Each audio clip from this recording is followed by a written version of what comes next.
Welcome back to Razmasar TV. Hi, Bede. How are you doing today? I'm well, thank you. We are going to continue our journey in the Ukrainian Museum. I think we stopped last time in Chernihiv. And let me just go ahead and. Okay. Last time we Yeah, talked about this, right? And here we stopped, if I remember it correctly. sounds pretty Yeah. right. Yeah. You see, that's the outside of the museum, the way it looks like. Isn't it nice? They're beautiful, Orthodox. Well, Yes. it looks like it was originally an Orthodox church or cathedral, Yes. or it's Exactly. built in that style. There's a lot to be said for the sheer beauty of the way they construct these buildings. Yes, Orthodox Um, churches are really beautiful. Yeah, very yeah. beautiful. Extremely. So inside, look at this beat. Just some Oh, inside. that's stunning. Stunning, really. The sheer amount of beautiful items they have. Well, we're going to talk Hmm. about arms and armor. One of the pieces of arms and armor is this beautiful Persian armor beat they have. Wow, Isn't it that's beautiful? really nice, isn't it? Yeah. And the male shirt has different colored rings, Yes. uh, which I assume could either be um, uh, copper alloy or gold washed, Yes. And they are gold washed very iron. rizbaf, as we say in Persian. Extremely beautiful small ring and very Oh, tight. they're the most impressive. Very tight. Yeah. Extremely tight. Mm. You can tell, B. Do you see that? How tight the rings are. Yeah, it looks real because there's very little coming through the rings because they're so close. Yes. It's people. I know quite a few people that made mail over the years, and um, they're people who make mail today are very impressed by old work because of the sheer number of rings and the Yes. fineness of the weave and everything like that. But I think a lot of the people I've met making mail with the inspiration of seeing things like this could do quite well. Yes. Um, Absolutely. it's a funny thing when you compare it. We underestimate what we can do. We think, oh, that's going to be really hard. I don't think I can do that. But in fact, often people can. Can. Yes. They I just agree. need to see the real thing, Yes. which is Yeah. what you're doing here, to kind of get a grasp of, yeah, you can do that. Yes. Yes. It has a damogak, a nasal, and it has two Oh yeah. jawpari, feather holders, and a Hmm. nasak on top, which is the spike on top. Very nice. Yeah. That's quite a full dome. It's got a bit of verticality at the bottom, and then Yes. it's not like one of those flat domed ones. It's quite Yes. deep. Deep. Yes. Look at this beat. Oh, the rings are very fine. Very fine rings. Yes. Very fine rings. Really well. I mean, well done. Very So, beautiful. this is a buttered mail shirt, though, isn't it? Yeah. Yeah. Yeah. So, it will give you some protection, but it's really just to show off. Yeah.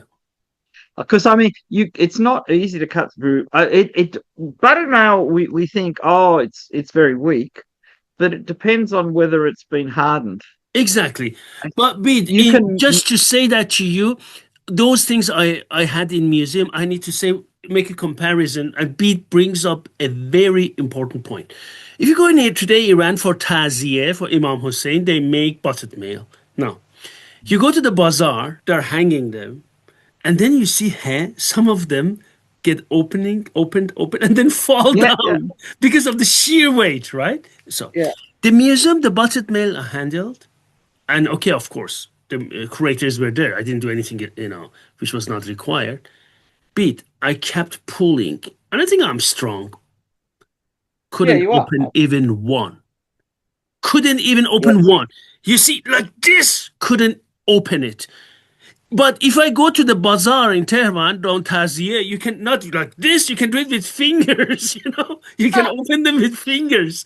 You see, so Beat well, has a very important point.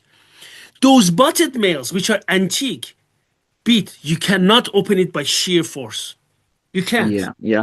You I, can't. I was the Japanese did that. They they never riveted mail. Oh, Well, maybe they did once or twice, but generally speaking, Japanese mail isn't riveted, but it's hardened and it's like spring steel. It just doesn't open.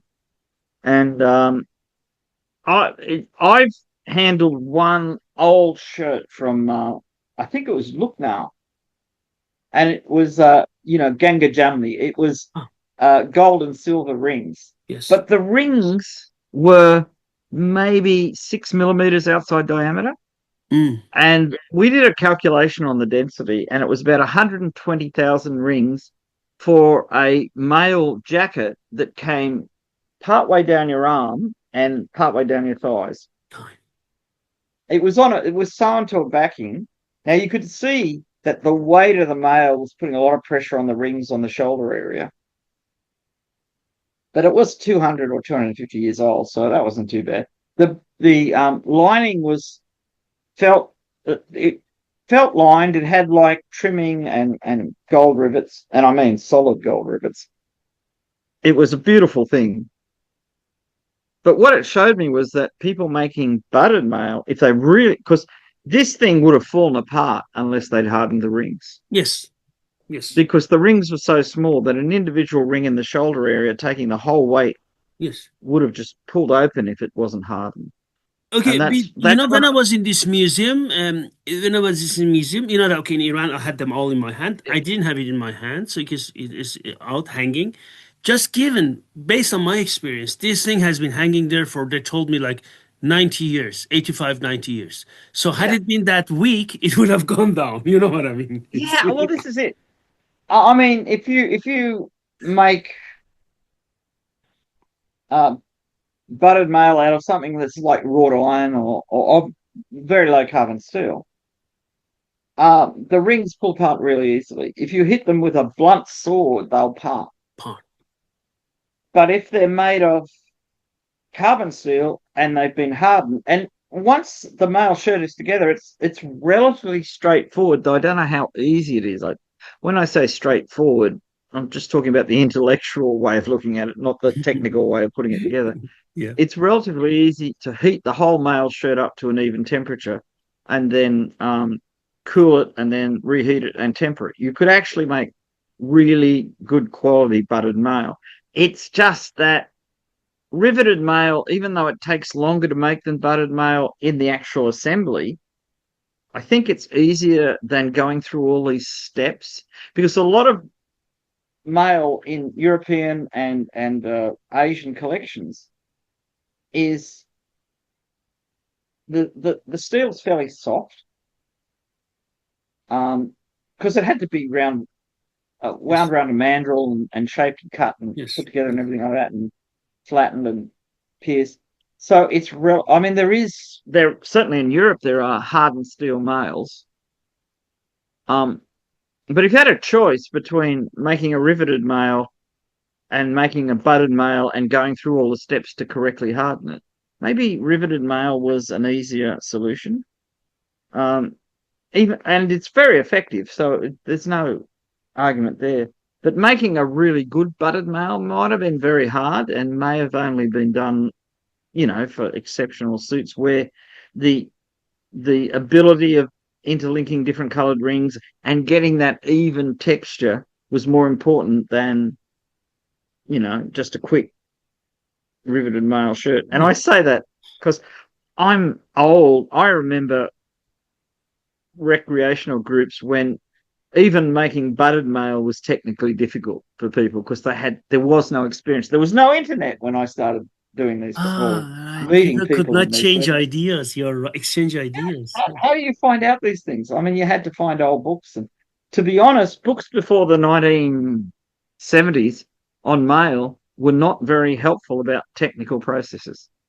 Yeah. They were good to say, "Oh, it was this big," but I think you can remember this that museum catalogues say 30 years ago very rarely put weights and dimensions in. They would That's say, right. "Oh, here is the shamshear," and Yeah. that was it. You had to That guess was the it. Yeah. rest. That was it. Yeah. Exactly. Yeah. So, Yeah, that was it. Yes. That's right. so So this I'm is this impressed one. by the mail. Please take a look at this beat. This is Yeah, look also, at yeah, look. Excuse me. Go ahead. Yeah. This is nicely put together. And one of the things the reenactors talked about was moth-eaten mail. That's when buttered mail pulls apart and there are holes that appear. See, this is really tight. Very. Um, yeah, it's well made. As buttered mail goes, it's probably about as good as it gets. And one of the advantages of hardened buttered mail is you can make the rings much smaller because you don't have to fit the rivet in. Yeah, exactly. But then you've got to go through the hardening process, which is quite complicated. And not everybody knew how to do it. Yes, Uh, absolutely. yeah, but it's nicely done. Oh, what a pretty cannon. It is very pretty, isn't it, Pete? Look at the dolphins. They're really beautiful. Yeah. This is it French or I don't know. Unfortunately, I didn't take pictures of it. I just put it here because it's yeah, but such it an is pretty. exceptional one. So beautiful. When cannons were cast, like bronze cannons and things like that, you had so much more freedom in the artistic way you could Yes. decorate them and things like that. When they're well, it wasn't until the 19th century in Europe, I think, that they were making cast iron cannons. Maybe it was the 18th century. I think in the early 14th century there was a bit of an attempt to do it, but see, cast iron wasn't a big thing in Europe until the 1700s, whereas in China it had been going since the 300s BC. Yes, that's right. Um, so,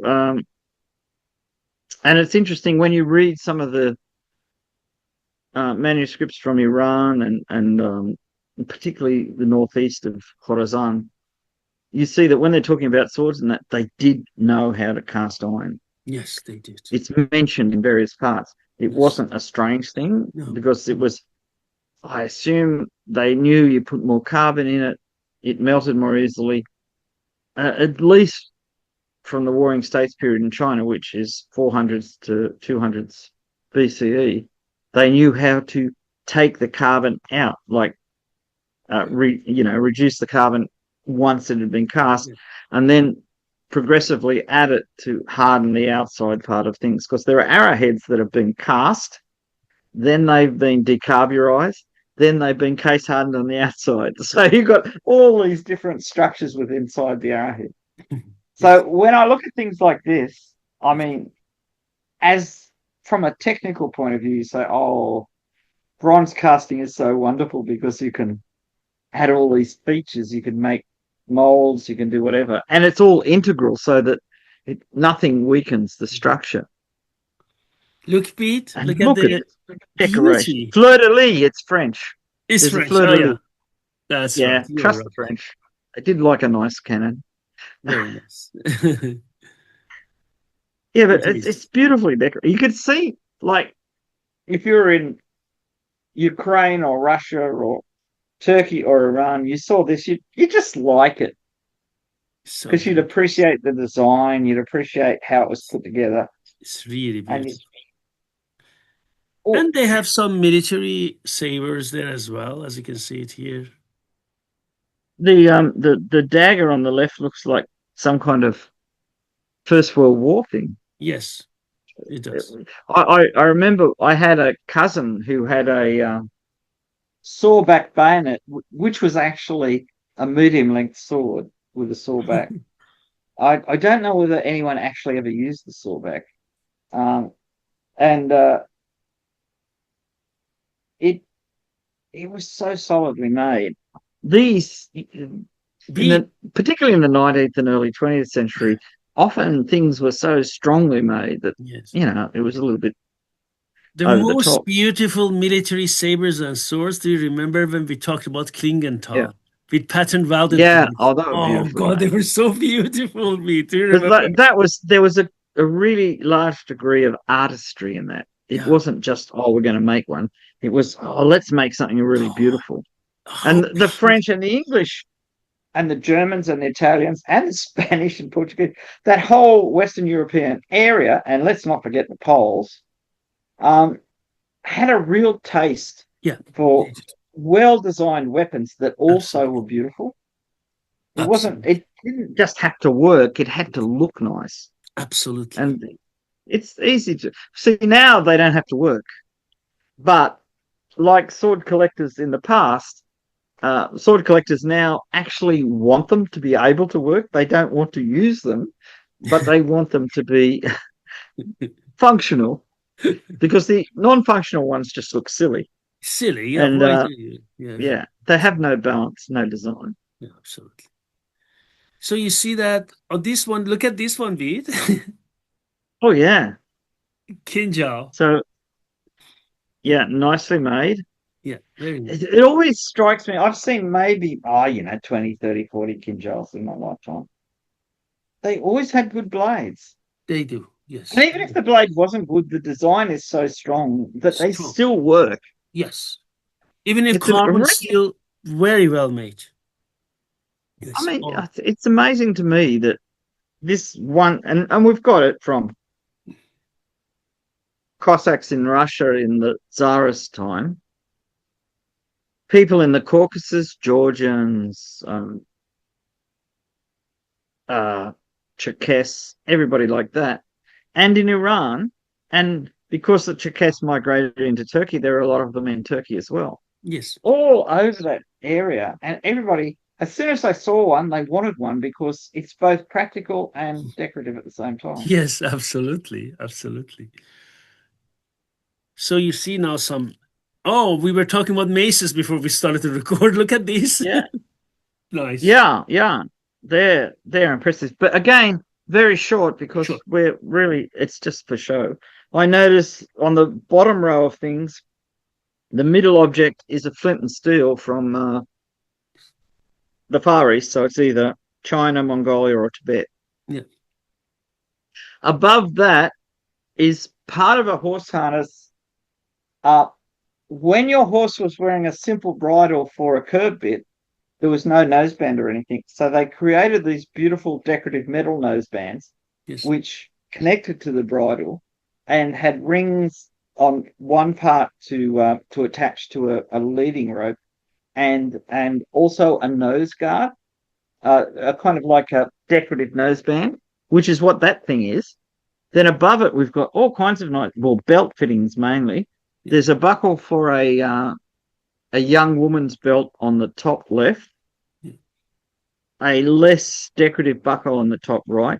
Then, oh, I know what those things are. The things that are these are the things from a woman's dress from the Caucasus. Which one's Bede? They yeah yeah. Here So you this mean? is Here you mean? Let me just see if my. Oh yeah, here. no yeah on the right side of that This one. board. Those silver ones. They're part of. You know how on Persian kaftans you have the buttons going down the front. Yes. Well, in the 19th century in the Caucasus, in women's clothes, they made a kind of image of that, but they used silver decorations going down the front, Ah, and they mimicked the buttons on, say, a Persian robe or a Turkish robe. I see. So, so this is in this one uh, display. You've got things from East Asia, from the Middle East. The maces could possibly be, I think, more likely Eastern European, and the stuff in the left-hand thing is basically Caucasian. Yes. Very nice. So, and all these currents were going through in Ukraine. Oh, isn't that lovely? Yeah, look. Nice, huh? Yeah, the Repoussé silver work, because I mean it goes back 1,000 years Yeah. in Ukraine and in Russia and in Greece, because for the iconostasis, the metal covers for icons, you had this beautiful repoussé work, and it was just everywhere the Orthodox Church went, this repoussé went with it. Yes. And each culture within the Orthodox world Yes. developed their own particular styles. This looks to me like to be 19th century or later. Yes, absolutely. Because I say this not because of the weapons or the clothing, but if you look at the boots, they look very 19th century. They Uh, do. And a maybe very early strong 20th century. axe he's holding. Look. Oh yeah.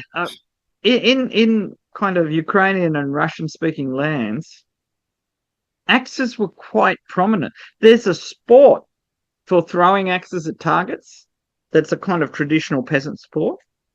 So they really liked a good axe. Short-handled axes you could throw, long-handled axes were like walking sticks, like the Poles used. Yes, they do. And if somebody offended you, you just grab the bottom of it and hit them with the top part. Oh, shashka. Shashka. Okay, I just didn't put it because of these guns here. I just wanted to show the shashkas here and then also. Yeah. Right? Shashkas are really interesting because when they were used in the Caucasus before the Cossacks adopted them, they were always used with small shields. Yes. So you didn't need a handguard. No. And because they used draw cuts, that big pommel stopped the sword being pulled out of your hand when you hit somebody. Yes. And they had a very gentle curve, not a profound curve like a Shamshir or Kulich, the Pala. Yes. Often they had complex flooring in the blades. Dagestan was a big area for production. I have seen, there's military models that were made from the late 19th century until well after the Second World War, and they often turn up in antique fairs and things like that with brass fittings, and they're still totally functional swords. Yes. And I've seen really high-grade ones. Yes. One belonged to one of the hetmen of, I think, the Don Cossacks, and they are so well made. Yes, very well. And it's really interesting that, the Russian army under the Tsars gradually went from, like in the 1600s, using swords that would have been recognizable in Hungary or Turkey or Iran, yes, to using Western European swords. And then in the 19th century, they started using shashkas. Yes. And mainly because the techniques for using shashkas were pretty effective. Yes. So it was, embracing a different method of using things. Yes. Rather than embracing a new technology. Well, look, there's no handguard. What does that mean? Well, it means that you're not putting your hand in danger in the way you fence. Yes. Or maybe you're going through the enemy on horseback really fast, so you only got a chance for one or two blows. Yes. You don't stop and then hit each other. Yes, absolutely. So I think it represents a different style of warfare. Absolutely. Oh, look at this looks old. Yeah, and look how tight. Yeah, it's beautifully tight. Is that alternating riveted and solid rings? Yes. Because one group of rings looks quite small, which is the solid rings, and the next group of rings is quite large. It's a really good way of making an armor. Yes, and look at it, how tight it is, Bede. It's really tight. Oh, yeah, there's not much gap to get through that. Yeah. I think that would be very effective against piercing strikes or arrowheads, for that matter. And this is another thing I would like to mention, because before we started with Bede, we were talking about tests, archery tests, mace tests, and so. And there is another common misconception. People say, as Bede knows, in reenactment, that mail was only useful against slashes and cuts and was completely vulnerable against thrust. Guys, what kind of mail are you talking about, right? Yeah. It's relative differences. Mail is more effective against cuts than against stabs, but it does give you a degree of protection against stabs. Yeah. It's just that mail is not as effective against stabbing attacks as plate is. Yes. But mail is a lot more flexible than plate, and maybe you want to be able to move around more easily. Yes. Yes. Plus the fact everybody talks about plate armor developing because before this period they couldn't make large pieces of metal. This is not true because we've got the large pieces of metal because armor isn't the only thing made out of metal. And they did it in ancient times, Bede, plates. Yeah. You know.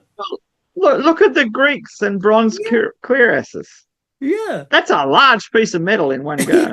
And there is the iron cuirass of Philip II of Yeah, Macedon.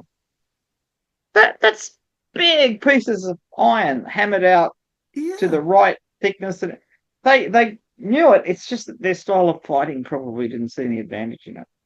yeah, I absolutely. always think if you're living in Western Europe and the next village is 2 hours right away, then wearing a lot of heavy armor is not a bad thing. If you're living in Ukraine or Russia or Iran or Turkey or the Middle East in general, and the next village is 50 kilometers away, you have a different attitude to what you want to wear, Yes, particularly on hot days.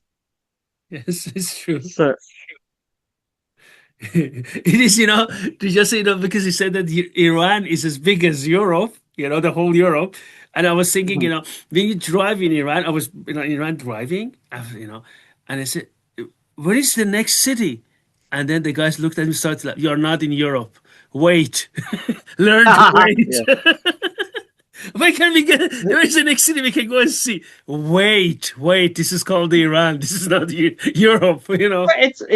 I've got a collection of reports from Venetian and other ambassadors traveling to Iran from during the 1400s and 1500s to try and build an alliance between Iran and the Italian city-states against the Ottomans, because it was a big thing. And you couldn't obviously send your ambassadors through Ottoman Turkey because they'd be stopped and ejected. So what they did was they went through Ukraine and then down one of the big rivers and then into the Caucasus through the various little states and through Georgia and then into Azerbaijan.